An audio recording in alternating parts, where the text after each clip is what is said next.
Good morning जय नारायण बच्चों।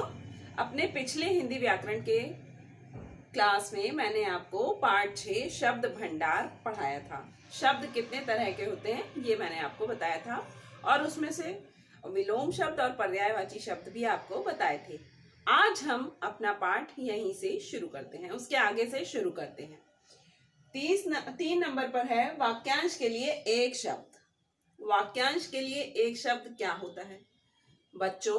व्याकरण में कुछ शब्द ऐसे होते हैं जो पूरे वाक्य की जगह पर हम प्रयोग कर सकते हैं। इनके प्रयोग करने से हमारा वाक्य छोटा भी हो जाता है और व्याकरण की दृष्टि से उचित हो जाता है। जैसे कि उदाहरण देख लेते हैं। धर्म का आचरण करने वाला। धर्म का आचरण करने वाला कौन होता है? धर्मात्मा। जहां पर हमको लिखना है धर्म का आचरण करने वाला, उसकी जगह पर हम लोग धर्मात्मा शब्द को प्रयोग कर सकते हैं। और भी इसके कुछ अन्य उदाहरण देख लेते हैं।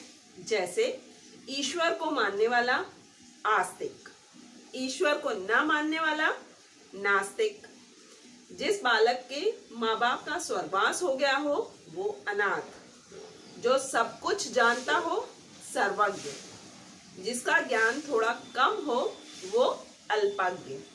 तो इस तरह से बहुत ढेर सारे वाक्यांश के लिए एक शब्द हैं जिनको आप बुक में पढ़ेंगे।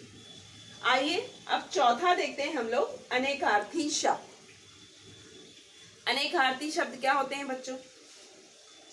व्याकरण में कुछ शब्द ऐसे होते हैं जो एक होते हैं लेकिन उनका अलग अलग स्थितियों में अलग अलग अर्थ होता है। ठीक है, ऐसे ही कुछ शब्द मैं आपको भी बताती हूँ। जैसे कि दंड।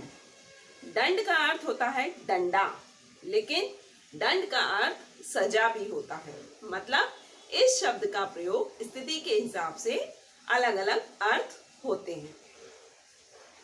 अंबर।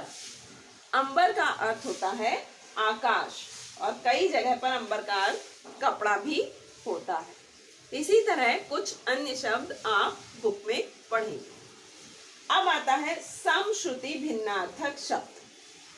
बच्चों, व्याकरण में कुछ शब्द ऐसे होते हैं जो सुनने में एक जैसे लगते हैं लेकिन उनका अर्थ अलग अलग होता है और लिखने में भी वो अलग होते हैं, लेकिन उनका उच्चारण जो है वो एक समान ही लगता है। ऐसे ही कुछ शब्द हैं कोस और कोश। कोस कहते हैं दूरी।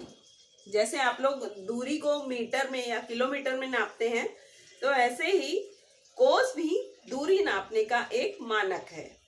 और कोश, कोश माने होता है खजाना। किसी भी जगह के खजाने को हम कोश बोलते हैं।